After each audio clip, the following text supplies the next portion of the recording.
নমস্কার। যুক্তি তর্ক সঙ্গে অর্কই আপনাদের স্বাগত। আপনাদের সঙ্গে আমি অর্কপ্রভ সরকার। আপনারা আমার প্রতিবেদন তো দেখেন, কমেন্ট বক্সে আপনাদের মতামত জানান, কেউ আমার সুস্বাস্থ্য কামনা করেন, ভুল হলে শুধরে দেন, প্রশংসা করেন, সমালোচনা করেন। আমি সত্যিই খুব কৃতজ্ঞ। আপনাদের প্রত্যেকটা কমেন্ট আমি কিন্তু পড়ি। সময় অভাবে আপনাদের কমেন্টের উত্তর হয়তো সবসময় আমার পক্ষে দেওয়া সম্ভব নয়। যেভাবে আপনারা উৎসাহ দিচ্ছেন, সেই উৎসাহ আগামী দিনেও পাবো, এই আশা করি। একই সঙ্গে সাবস্ক্রাইবার বাটনের পাশে যে থ্যাঙ্কস বাটন আছে, সেখানে ক্লিক করলেই সুপার থ্যাঙ্কস, আপনাদের সহায়তা আমার কাছে পৌঁছে যাবে। দেখুন, শেষ পর্যন্ত নির্ধারিত সময়ে নির্বাচন হবে কিনা তা নিয়ে প্রভূত সংশয় তৈরি হয়েছে। আপনারা যদি আমার কাছে ব্যক্তিগতভাবে জানতে চান, আমার ব্যক্তিগত মত, হ্যাঁ, এবং বিভিন্ন সূত্র থেকে যে খবর পেয়েছি সেই সূত্রকে মাথায় রেখেই বলছি, নির্ধারিত সময়ে পশ্চিমবঙ্গে বিধানসভা নির্বাচন হওয়ার সম্ভাবনা উত্তর কমছে। তার কারণ হচ্ছে এসআইআর। দেখুন, নির্বাচন কমিশন দ্ব্যর্থহীন ভাষায় জানিয়ে দিয়েছে যে তারা যে নথিগুলোর কথা বলেছিল, যে কমিশন যে নথিগুলো, মানে 13টা নথির কথা বলেছিল, সেইগুলোই শুধু বিএলওরা গ্রহণ করতে পারবেন। তার বাইরে কেউ যদি ব্যাংকের পাসবই, আপনার জব কার্ড, স্বাস্থ্যসাথী কার্ড প্রভৃতি দেন, তাহলে সেটাকে বিবেচ্য গ্রহণ করা হবে না। এবং বিএলওরা ইচ্ছাকৃত বা অনিচ্ছাকৃতভাবে যদি এই কাণ্ডটা করে থাকেন, তাহলে তাদেরও প্রশ্নের মুখে পড়তে হবে। কমিশন জানিয়ে দিয়েছে, আর ঢিলেঢালা নয়। বিএলওরা ইচ্ছাকৃতভাবে যদি ভুল করেন, তবে তাদের শাস্তির মুখে পড়তে হবে, শাস্তির খাড়া তাদের উপর নেমে আসবে, পরিষ্কার বলে দেওয়া হয়েছে। 2, শুনানির সময় গন্ডগোল হলে এসআইআর কিন্তু বন্ধ হয়ে যাবে এবং সংশ্লিষ্ট আধিকারিকদের অভিযুক্তের বিরুদ্ধে এফআইআর করতে হবে তৎক্ষণাৎ এবং কমিশনকে জানাতে হবে। অর্থাৎ সুপ্রিম কোর্টের রায়ের 7 নম্বর পয়েন্টে পরিষ্কার বলা আছে, এসআইআর এর সময় শুনানি কেন্দ্রে এবং সমগ্র এসআইআর প্রক্রিয়ায় আইন শৃঙ্খলা রক্ষার দায়িত্ব রাজ্যকে নিতে হবে এবং ডিজিপি দায়বদ্ধ থাকবেন। 3, এই যে আনম্যাপড ভোটার 31 লক্ষ, তাদের মধ্যে 3.5 লক্ষ এখনো টার্ন আউট করেনি। এরা ফিকটিশিয়াস ভোটার বা ভুয়ো ভোটার বলে কমিশন মনে করছে এবং তারা যে নির্ধারিত দিনে উপস্থিত হতে পারবেন না, সেটা সংশ্লিষ্ট বিএলওকে পর্যন্ত জানায়নি। সেই জন্য কমিশনের সন্দেহ হচ্ছে এর সিংহভাগে ফিকটিশিয়াস ভোটার। তাহলে 1, কমিশন উল্লিখিত নথি ছাড়া অন্য কোনো নথি বিবেচ্য নয়। 2, বিএলওরা ইচ্ছাকৃতভাবে ভুল করলে শাস্তির মুখে পড়বেন। আনম্যাপ ভোটারদের মধ্যে 10% উপরে ফিকটিশিয়াস ভোটার হিসাবে কমিশন মনে করছে। 4, মাধ্যমিকের অ্যাডমিট কার্ড এবং শংসাপত্র অবশ্যই গ্রহণ করা হবে, রসিদও দেওয়া হবে, কিন্তু তার সঙ্গে কমিশন উল্লিখিত যে কোনো একটি নথি জমা দিতে হবে। এখন প্রশ্ন হলো, অনেকেই তো ব্যাংকের পাসবই, জব কার্ড, স্বাস্থ্যসাথীর কার্ড প্রভৃতি জমা দিয়েছেন, বাংলার বাড়ির শংসাপত্র বিএলওরা গ্রহণ করেছেন। এখন কমিশন বলছে সেগুলো বিবেচিত হবে না। তাহলে সেই ভোটারদেরকে আবার শুনানির জন্য তলব করা হবে। নিশ্চয়ই কমিশন কোনো ওয়ে আউট তৈরি করবে, ইভলভ করবে, মেকানিজম ইভলভ করবে। সুতরাং দেখুন, ঘটনাগুলো দেখুন, ক্রোনোলজিগুলো।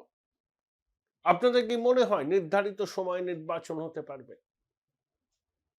আমার মনে হয় না। তার উপরে সুপ্রিম কোর্টে কমিশনের এফিডেভিট, যেখানে সরাসরি মুখ্যমন্ত্রীকেই অভিযুক্ত করা হয়েছে অসত্য ভাষণ প্রচার করার জন্য, মানুষকে মিসলিড করার জন্য, ফলস প্রোপাগান্ডা ছড়ানোর জন্য। আবার ইস্টার্ন কমান্ডের পক্ষ থেকে খবরে প্রকাশ যে গভর্নরের কাছে অভিযোগ করা হয়েছে মুখ্যমন্ত্রীর বিরুদ্ধে, কারণ সেনাবাহিনীর এক কমান্ড্যান্টকে তিনি এসআইআর প্রক্রিয়ায় ভুলভাবে যুক্ত করার চেষ্টা করেছিলেন সাংবাদিক বৈঠক করে। আবার সময় চলে আসছে, কমিশন প্রত্যেকটা বিধানসভা কেন্দ্রের জন্য মাইক্রো অবজারভার নিয়োগ করবে। এই যে বিএলও, এই ইআরও, এই ইআরওই একমাত্র সোল অথরিটি নয় কার নাম থাকবে ভোটার তালিকায়, সেটা অবজারভার, রোল, এই মাইক্রো অবজারভার, রোল অবজারভাররা এন্ডোর্স করলেই তবে নাম তালিকায় থাকবে। তো কমিশনকে দিদিমণি 5টা চিঠি দিয়েছে। কমিশন রাজ্য সরকারকে অনেকগুলো চিঠি দিয়েছে। ওই ময়না এবং বারুইপুর পূর্ব ইআরওদের বিরুদ্ধে এফআইআর করার, ফারাক্কার বিধায়ক মনিরুল ইসলামের বিরুদ্ধে ব্যবস্থা নেওয়ার, শুনলাম ওই মুশারফের বিরুদ্ধে ব্যবস্থা নেওয়ার জন্য জেলা শাসক, তারা ডিস্ট্রিক্ট ইলেকশন অফিসার, তাদের কাছে কমিশন নির্দেশ দিয়েছে। কিন্তু আমাদের অনুপ্রাণিত প্রশাসন তো বঙ্গেশ্বরীর অঙ্গুলি হেলনে চলে, তারা কমিশনের নির্দেশ পালনের ক্ষেত্রে গড়িমসি করছে।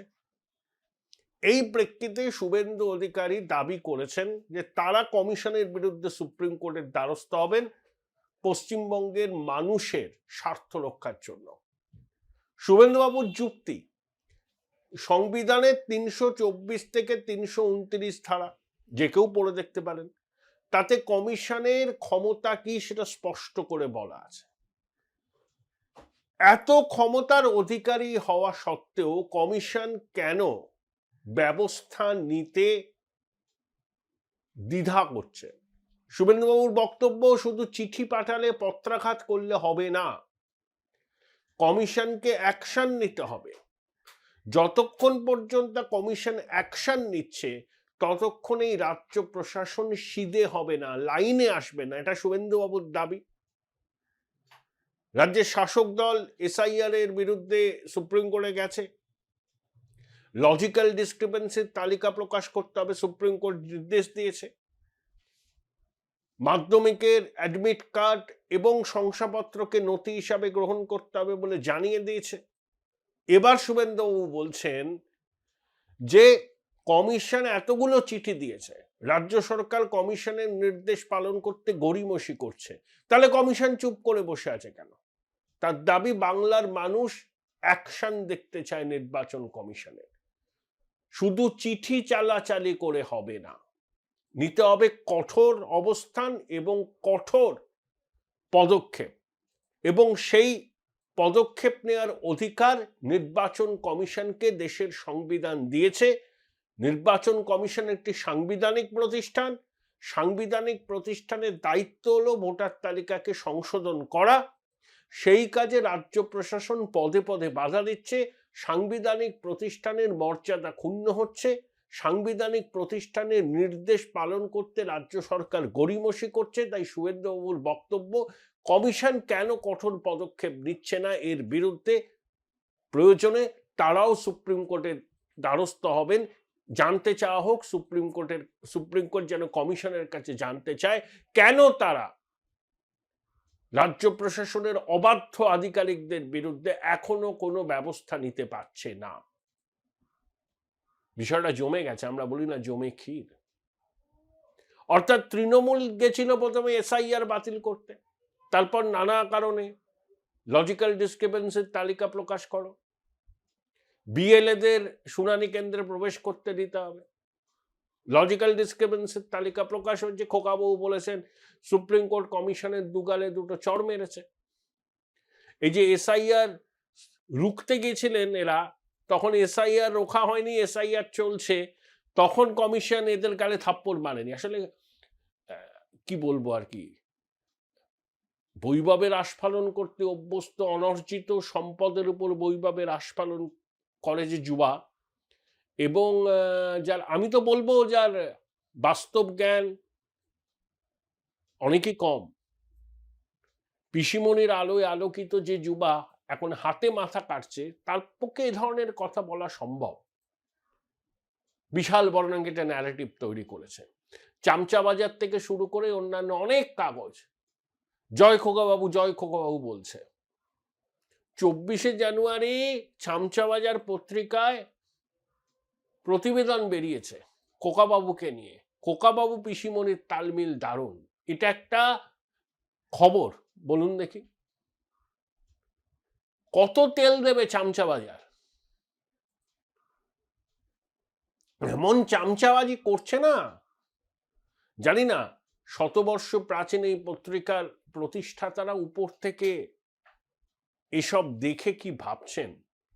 জানি তারা লজ্জায় আছেন এই চামচা বাজারের আরবান নকশালদের দাপটে। ওই চামচা বাজার পত্রিকা কিন্তু আরবান নকশালে ভর্তি। তারা রাষ্ট্রবাদী শক্তির উত্থানকে পছন্দ করেন না, তাই তারা এসআইআরকে নিয়ে বিভ্রান্তি ছড়াচ্ছেন সচেতনভাবে এবং খোকাবাবুর নামে জয়ধ্বনি করছেন। সে যাই হোক, খোকাবাবু, দল, সরকার সব তো সুপ্রিম কোর্টে গিয়েছিল। এবার বিজেপিও বলছে কমিশনের বিরুদ্ধে তারাও সুপ্রিম কোর্টে যাবে। কেন কমিশন এই দুষ্টু অফিসারদের বিরুদ্ধে ব্যবস্থা নিতে কালক্ষেপ করছে? যত দিন যাবে তত এই সংঘাত তীব্র হবে, আদালত চত্বরে এই সংঘাতের প্রভাব পড়বে এবং শেষ পর্যন্ত পশ্চিমবঙ্গের নির্বাচন নির্ধারিত সময় হবে না। এসআর বোম্মাই মামলার রায়টা আমাদের মনে রাখতে হবে। ধরুন রাজ্যপাল সুপারিশ করলেন, আইন শৃঙ্খলা পরিস্থিতি ভেঙে পড়েছে, 356 হয় না, রাষ্ট্রপতি শাসন, সংসদের 2 কক্ষে অনুমোদন নিতে হয়। কিন্তু যখন একটা সাংবিধানিক প্রতিষ্ঠান তার সাংবিধানিক দায়িত্ব পালন করতে গিয়ে বাধাপ্রাপ্ত হয়, তখন ধরে নিতে হয় যে সংবিধান ভেঙে পড়েছে। তখন কিন্তু রাষ্ট্রপতি শাসন জারি হলে সংসদের উভয় কক্ষের অনুমোদনেরও প্রয়োজন হয় না। এসআর বোম্মাই মামলায় এই রায়টাই দিয়েছিল সুপ্রিম কোর্ট। এই রায়কে হাতিয়ার করেই কি নির্বাচন কমিশন এসআইআর স্থগিত করবে এবং নির্বাচনও অনির্দিষ্টকালের জন্য স্থগিত হয়ে যাবে? কারণ এসআইআর তো চলমান প্রক্রিয়া, চলমান প্রক্রিয়া বন্ধ হলো, নানা কারণে বন্ধ হয়েছে।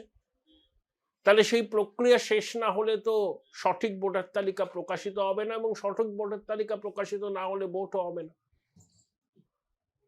আর এই সরকারের মেয়াদ শেষ হলে তো শূন্যস্থান থাকে না। সংবিধান তখন বলেছে প্রেসিডেন্ট রুল ইম্পোজ হবে। এই অনুপ্রাণিত আধিকারিকরা তখন সিধে হয়ে যাবেন, তখনই তারা দেখবেন যে দুষ্টের দমন শিষ্টের পালন করছেন। বঙ্গেশ্বরীর জমানায় তারা তো এটা করেননি। তাদেরকে লাইনে আনতে গেলে রাষ্ট্রপতি শাসন ছাড়া কি সত্যি কোনো পথ খোলা আছে? কমেন্ট বক্সে আপনাদের সুচিন্তিত মতামত জানাবেন। Join Indian Institute of Hotel Management now. Right choice, right decision.